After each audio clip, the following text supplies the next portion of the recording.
الحمد لله رب العالمين وصلى الله وسلم وبارك على نبينا محمد وعلى آله وأصحابه وأتباعه ومن اتبعهم بإحسان إلى يوم الدين.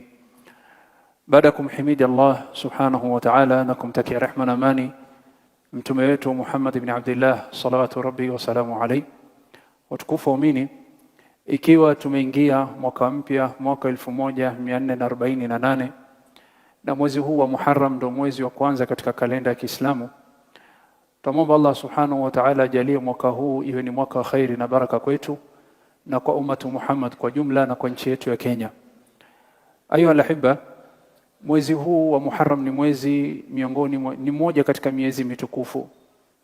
Inna iddata ash-shuhuri 'inda Allah 12 shahran fi kitabillah yawma khalaqa as-samawati wal ard minha arba'atun hurum.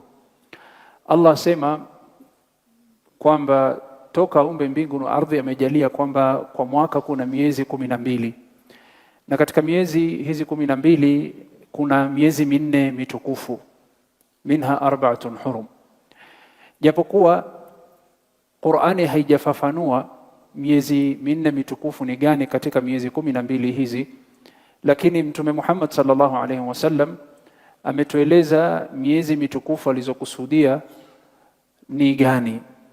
Akasema miezi hizi mitukufu, miezi minne mitukufu, thalathun mutawaliyat, tatu zimeambatana, zimefuatana: Dhulqa'da na Dhulhijja na Muharram ambao tumeanza, na Rajab Mudhar ni 4. Kwa hivyo miezi minne hizi ni miezi mitukufu, na sababu kwamba zimekuwa ni miezi mitukufu kwa sababu ndio miezi ambapo watu hukusudia nyumba ya Allah. So watu zamani walikuwa kianza safari kuanzia mwezi wa Dhulqa'da kuelekea Makkah, kuelekea kwenda kutekeleza ibada ya Hija, na Muharram watu walikuwa wakirudi, na zamani masafa ilikuwa ni mbali, si kama hivi sasa watu hupanda ndege kutoka Nairobi mpaka Jeddah masaa 4, lakini wakati huo mtu akifunga safari afunga miezi. Kwa hivyo miezi haya mitatu mitukufu zimefuatana, Dhulqa'da na Dhulhijja ambayo tumefanya Hija, na Muharram, na 4 ni Rajab Mudhar. Na Muharram ndo mwezi wa kwanza katika kalenda ya Kiislamu, na katika miezi hizi mitukufu mwezi wa Muharram ndo mwezi ambayo Allah subhanahu wa ta'ala amependa tufanye ibada ya saumu zaidi baada mwezi mtukufu wa Ramadhan. Kwa ushahidi wa maneno wa Bwana Mtume Muhammad sallallahu alaihi wasallam asema, afdalu as-sawmi ba'da Ramadhan shahrullahi al-Muharram. Afdalu as-sawmi ba'da Ramadhan shahrullahi al-Muharram. Saumu bora baada saumu ya kufunga mwezi mtukufu wa Ramadhani ni saumu ambayo utakayofunga katika mwezi wa Mwenyezi Mungu ya Muharram. Ndipo ulama wakasema kama vile swala bora za faradhi, swala bora baada swala ya faradhi ni qiyamul layl. Baada ya kuswali swala hizi 5 za faradhi, ni swala gani inayofuata bora zaidi? Ni swala qiyamul layl, unayoswali imma tahajjud au kama tunavyoswali salatu tarawih. Kwa jumla ni qiyamul layl. Kadhalika baada kufunga mwezi mtukufu wa Ramadhani, saumu bora ni somo utakayofunga katika mwezi huu wa Muharram. Na katika huu mwezi wa Muharram kuna siku ambayo ni bora zaidi tutakana tufunge, nayo ni siku ya 10 ya Muharram, Ashura. Na ningependa kuchukua fursa hii kueleza mwongozo wa Mtume sallallahu alaihi wasallam katika kufunga siku ya Ashura. Ilipitia stage 4. Ar-Rasul sallallahu alaihi wasallam aliamrisha, alikuwa ni mwenye kufunga siku hii ya Ashura, na Ashura ni kutokana na 10, naye ni tarehe 10 ya Muharram. Ar-Rasul sallallahu alaihi wasallam alikuwa akifunga siku hii ya Ashura kabla hajakuja katika mji mtukufu wa Madina. So tumesema ni marahil 4, stage 4. Ar-Rasul alifunga siku ya Ashura. Stage ya kwanza, asema Aisha radhiallahu anha, كان الرسول صلى الله عليه وسلم كان عاشوراء يوما تصوم قريش في الجاهلية. Kwa hivyo Mtume sallallahu alaihi wasallam alipokuwa katika mji mtukufu wa Makkah kabla hajafanya hijra, Quraysh walikuwa kifunga siku hii ya Ashura kama alivyotueleza Ummul Aisha radhiyallahu anha ilivyopokewa katika Sahih al-Bukhari na Sahih Muslim. Kana Ashura yawman tasumu Quraysh fi al-jahiliyah wa kana an-nabiy sallallahu alaihi wasallam yasumuhu. Na Mtume sallallahu alaihi wasallam pia alikuwa akifunga. Kwa hivyo katika mji mtukufu wa Makkah, watu wa mji wa Makkah, Quraysh, siku ambayo walikuwa akifunga ni Ashura, na Mtume mwenyewe sallallahu alaihi wasallam alikuwa akifunga siku hiyo. So stage ya kwanza ni ilipokuwa Makkah. Hali ya pili, stage ya pili, alipofanya hijra akaja Madina, akawaona Mayahudi wanafunga. Anna Nabiy sallallahu alayhi wasallam lamma qadima al-Madina raa siyam ahli al-kitab lahu wa ta'dhimuhum lahu. Aliwaona watu wa vitabu Mayahudi walikuwa wakiishi katika mji mtukufu wa Madina wakifunga siku hii kama vile watu walivyokuwa wakifunga Makkah Quraish. Lakini Rasul sallallahu alaihi wasallam ajua hawa wako katika dini tofauti. Sasa kwa nini Mayahudi walikuwa wakiishi Madina walikuwa wakifunga siku hii na wao hawako katika dini moja na Quraish? Akawauliza sallallahu alaihi wasallam na wakajieleza kwa nini wao wanafunga siku hii ya Ashura na kwa nini wanaitukuza. Wakaeleza sababu yao ya kwamba hii ndio siku ambapo Allah subhanahu wa ta'ala alileta nusra, akamnusuru Nabillahi Musa alayhi salam kutokana na Firaun, na aliwanusuru Banu Israil kutokana na Firaun. Ndio siku Firauni pamoja na jeshi lake walizamishwa na kuangamizwa katika bahari. Akaifunga hii siku ya 10 Nabillahi Musa alayhi salam kumshukuru Mwenyezi Mungu kwamba alimnusuru, na Banu Israil wakawa ni wenye kuifunga siku hii, na sisi pia tuifunga. Hasa Rasul sallallahu alayhi wasallam alikuwa kifunga kiwa Maka. Hasa alipokuja Madina akawa sasa yuifunga siku hii, na akaamrisha Waislamu pia waifunge. Akaeleza sababu ya kwamba maadamu mwafunga kwa siku hiyo, kwa sababu Allah alimnusuru Nabillahi Musa, mimi nina haki zaidi kwa Musa kuliko nyinyi, ni mtume mwenzangu, kwa hivyo na mimi nitafunga. Hasa ilipokuja Maka tukaja katika level ya pili, Ar-Rasul kwa sasa akaamrisha Waislamu wafunge, bali akaamrisha watoto pia wafunge. Asema Ibn Umar radhiyallahu anhu, ikawa inafika siku ya Ashura tarehe 10, tukaamrishwa kufunga sote, bali watoto pia wakawa wanaamrishwa kufunga, kiasi cha kuwa mtoto anapohisi njaa yapewa kifaa ama toys kwa lugha leo aweze kuchezea ili apate kusahau ile njaa.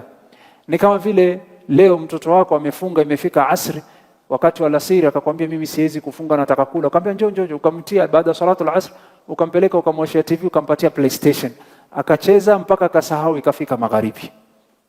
Hasa asema Ibn Umar, akija mtoto akilia yupewa kifaa achezee ili aweze kusahau ile njaa, mara magharibi imefika na mtoto yakuwa amefunga siku hiyo. Kwa hivyo hii ni level ya pili. Ar-Rasul sallallahu alaihi wasallam akawalazimisha Waislamu wote katika mji wa Madina wafunge, wake kwa waume, wadogo kwa wakubwa. Akaamrisha pia watoto wafunge. Stage ya tatu, Allah subhanahu wa ta'ala katika mwaka wa tatu, Mwenyezi Mungu subhanahu wa ta'ala akaamrisha saumu Ramadhani, watu saumu katika mwezi mtukufu wa Ramadhani. Na ilipokuja amri kufunga mwezi mtukufu wa Ramadhani, Ar-Rasul sallallahu alayhi wasallam akawaambia kufunga Ashura si lazima tena, maadamu Allah amelazimisha tufunge mwezi mzima wa Ramadhani. So this is the third stage. So Ashura Rasul alikuwa akifunga Makkah peke yake. Alipokuja Madina akawa yafunga, akaamrisha Waislamu wafunge, wake kwa waume, wadogo kwa wakubwa. Kisha stage ya tatu, ilipofaradhishwa Ramadhani, Ar-Rasul sallallahu alayhi wasallam akawapa khiari, akawaambia kufunga Ashura si lazima tena, kufunga lazima ni mwezi mtukufu wa Ramadhani, kama alivyosema Mwenyezi Mungu Subhanahu wa Ta'ala, faman shahida minkum ash-shahra falyasum. Kwa hivyo hii ndio level ya tatu ya Ashura. Sasa baada ya kuwa lazima, sasa ikawa ni khiari. Ikaja stage ya 4, watu wakawa wanafunga Ramadhani wote, na inapofika Ashura Ar-Rasul sallallahu alayhi wasallam akawa pamoja na masahaba wanafunga, anayetaka yuafunga na yule ambaye hataki hafungi. Na lakini Ar-Rasul sallallahu alayhi wasallam aliwahimiza wapate kufunga. Kwa maneno yake akawashajiisha, akasema kuhusiana na hii funga tunayofunga siku ya Ashura tarehe 10 Dhulhijja, akaeleza yukaffiru sanati al-madhiya, inakuwa sababu ya wewe kufutiwa madhambi ya mwaka uliotangulia. Kwa hivyo yule atakayefunga Ashura atafutiwa madhambi ya mwaka uliopita. Hasa hii ndio stage ya tatu, ikawa sasa ni khiari.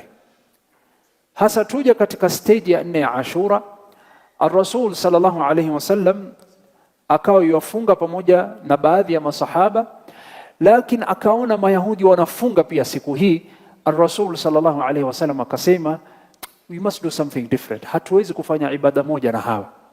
So Ar-Rasul akasema mwakani ikifika tutafanya tofauti, tutafunga Ashura na tutafunga siku moja kabla, ili tufunge siku mbili, tusifunge siku moja kama vile wanavyofunga Mayahudi. Kisha asema sallallahu alaihi wasallam, la in ishta, Allah akinipa umri nikiishi kwa mwaka unaokuja nikiweza kuwahi, basi nitafunga la asumanna tasi, nitafunga tarehe 9 pamoja na 10 ili ni wakhalifu Mayahudi.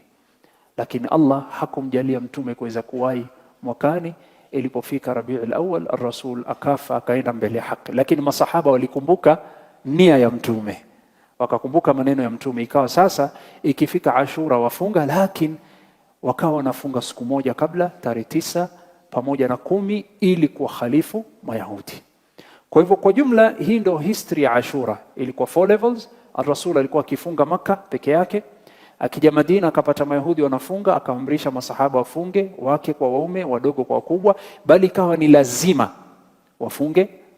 Kisha hali ya 3, Ramadhani ilipofaradhishwa, sasa ikawa ni khiari, akamwambia anaitaka afunge Ashura, sitaka afunge, madamu Ramadhani ni lazima kufunga. Kisha stage ya 4, Ar-Rasul akasema tuongeze siku moja kabla ili tuwe tofauti na Mayahudi.